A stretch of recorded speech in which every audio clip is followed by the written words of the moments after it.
Assalamualaikum warahmatullahi wabarakatuh. Perkenalkan, nama saya Arya Sidik Junior dengan NIM 3333240069. Praktikum Statistika 2, kelompok 1, shift 2, modul 5, yaitu statistika non parametrik. Nah, di sini sudah ada tugas mingguannya. Tugas mingguan dari shift 2. Nah, di sini mempunyai catatan. Nah, di shift 2 ini cukup menjelaskan soal nomor 1, 4, 5, dan 7 aja. Oke, jadi kita hanya menjelaskan dari 4 soal tersebut. Oke, jadi soal yang pertama yaitu sebanyak 20 karyawan berpartisipasi dalam suatu penelitian mengenai metode pelatihan kerja untuk meningkatkan produktivitas. Para peserta dibagi secara acak ke dalam 4 kelompok, yaitu pelatihan seminar, pelatihan praktik langsung, pelatihan berbasis video, dan pelatihan mentoring. Setelah pelatihan selesai, skor peningkatan produktivitas setiap karyawan dicatat dengan taraf signifikansi 0,05. Uji apakah keempat metode pelatihan tersebut memiliki tingkat efektivitas yang sama. Oke. Di sini kita lanjut ke pindahkan ke data Excel-nya terlebih dahulu. Oke, di sini saya sudah memindahkan data dari tugas mingguan soal yang pertama ke dalam Excel. Nah, jika sudah, kita akan melanjut ke R Studio-nya. Nah, di sini sudah berada di R Studio-nya. Nah, di sini soal yang pertama yaitu uji Kruskal-Wallis. Nah, di sini kita akan masukkan dulu data-data dalam soal tugas mingguan soal yang pertama. Nah, di sini seminar itu ada 12, 10 sekian dan sekian, praktik langsung dan sekian-sekian. Nah, di sini kita akan menggunakan Kruskal test, yaitu list seminar, praktik langsung, video pembelajaran, dan mentoring. Nah, di sini kita langsung ngejar running. Nah, sini sudah muncul hasilnya, yaitu jadi hasil uji Kruskal-Wallis diperoleh nilai p-value-nya sebesar 0,002318. Nah, di sini lebih kecil dari 0,05 sehingga H0-nya itu ditolak. Nah, ya, hal ini menunjukkan juga bahwa terdapat perbedaan yang signifikan antara metode pembelajaran seminar, praktik langsung, video pembelajaran, dan mentoring. Nah, di sini kita langsung ke Minitab-nya. Nah, kita di sini sudah berada di Minitab-nya. Untuk soal yang pertama, kita sudah memasukkan data-data dalam tugas mingguannya. Lalu jika sudah kita running, lalu di sini akan muncul hasilnya. Lah, di sini nilai p-value-nya yaitu 0,002. Nah, atau kurang dari 0,05. Nah, di sini juga terdapat perbedaan yang signifikan antara metode yang diuji. Artinya ya, metode yang digunakan memberikan hasil yang berbeda terhadap variabel yang diamati sehingga H0 ditolak dan H1 itu diterima. Oke, kita lanjut ke soal yang kedua. Soal yang nomor 4. Nah, di sini soal nomor 4 itu sebuah perusahaan ingin mengetahui apakah jenis pelatihan kerja mempengaruhi tingkat kepuasan karyawan terhadap program pengembangan diri yang diberikan. Penelitian dilakukan terhadap 18 karyawan yang diminta memberikan penilaian kepuasan pada skala 1-50 dengan taraf signifikansi alfa sama dengan 0,05. Lakukan pengujian untuk mengetahui apakah terdapat perbedaan yang signifikan pada tingkat kepuasan karyawan berdasarkan jenis pelatihan yang diikuti. Nah, di sini kita langsung ke pindahkan dulu ke data Excel. Nah, di sini saya sudah memindahkan data dalam tulis mingguan ke data Excel. Nah, di sini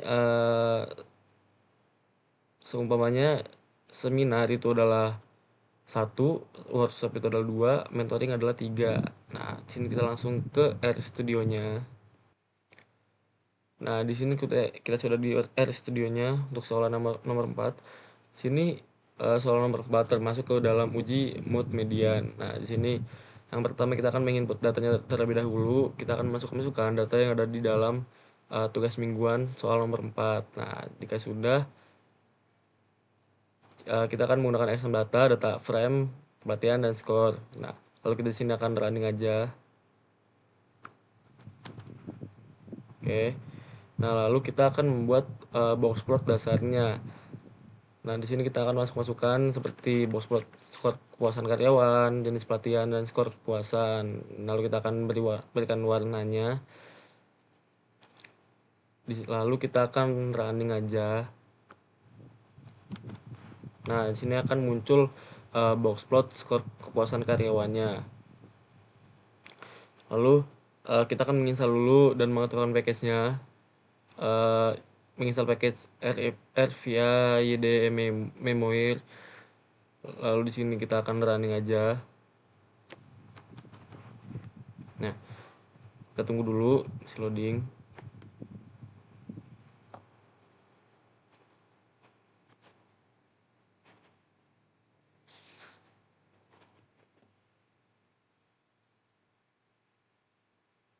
Oke, jika sudah, lalu kita akan menguji mood medianya. Di sini kita akan menggunakan mood, ini tes, lalu kita masukkan skornya pelatihan dan data dari exam datanya.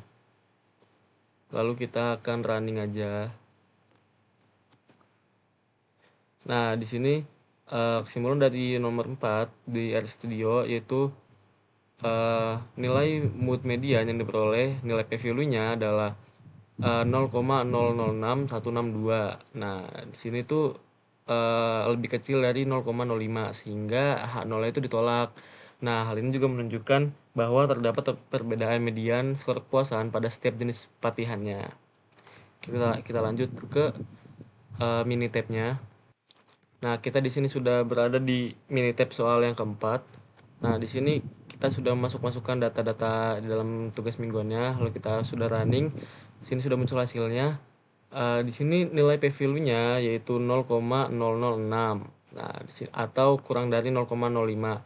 Nah, di sini juga median skor kepuasan dari ketiga jenis pelatihan tidak sama. Di sini terdapat perbedaan tingkat kepuasan yang signifikan antara pelatihan yang diberikan sehingga H0 ditolak dan H1-nya diterima.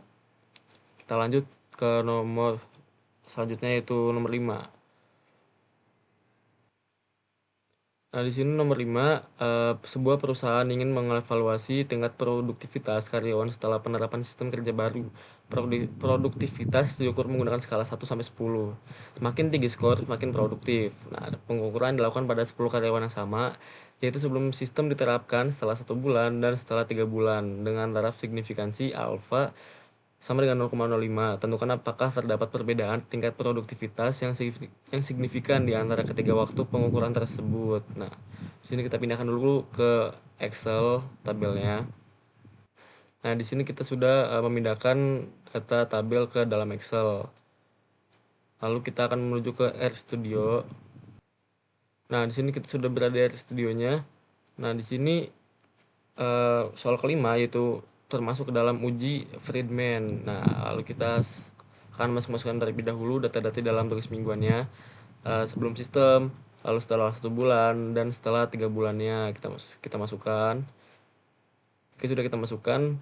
Kita akan menghitung hasil dari data frame-nya sebelum sistem, setelah 1 bulan, dan setelah 3 bulannya. Lalu kita akan menggunakan Friedman test. Nah, di sini datanya itu matrik hasilnya. Di sini kita akan running aja. Oke, di sini soal nomor 5 memiliki kesimpulan yaitu nilai p-value-nya sebesar 0,0000454. Nah, di sini tuh lebih kecil dari 0,05. Nah, sehingga H0-nya itu ditolak sehingga H0 itu ditolak. Ini menunjukkan perbedaan yang signifikan antara kondisi sebelum sistem diterapkan, lalu setelah 1 bulan, dan setelah 3 bulannya. Kita akan menuju ke mini tab-nya. Nah, di sini kita sudah di mini tab-nya. Tadi sebelumnya saya sudah masukkan data dalam soal ke mini tab. Tadi saya sudah juga merunning data-datanya. Nah, di sini terdapat kesimpulan. Jadi nilai p-value-nya itu sama dengan 0,0000454 atau kurang dari 0,05. Nah, di sini terdapat perbedaan yang signifikan pada hasil pengamatan antar periode yang diuji. Nah, di sini hal ini menunjukkan bahwa perlakuan atau kondisi pada setiap periode memberikan pengaruh yang berbeda terhadap hasil pengamatan sehingga H0 ditolak dan H1-nya diterima. Oke. Kita lanjut ke soal nomor 7. Nah, di sini soal nomor 7, suatu penelitian dilakukan untuk mengetahui apakah jenis pekerjaan orang tua memengaruhi tingkat motivasi belajar siswa SMA. Penelitian melibatkan 270 siswa dengan kategori pekerjaan orang tua berupa pegawai negeri, wira swasta, dan petani. Tingkat motivasi belajar diklasifikasikan menjadi 3 kategori, yaitu tinggi, sedang, dan rendah.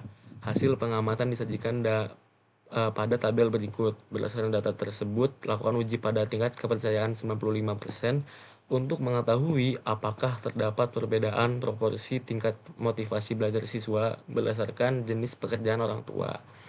Nah, di sini kita masukkan data soalnya ke Excel terlebih dahulu. Nah, di sini kita sudah memindahkan data tabel soal nomor 7 ke dalam Excel. Jika sudah, kita akan menuju ke RStudionya.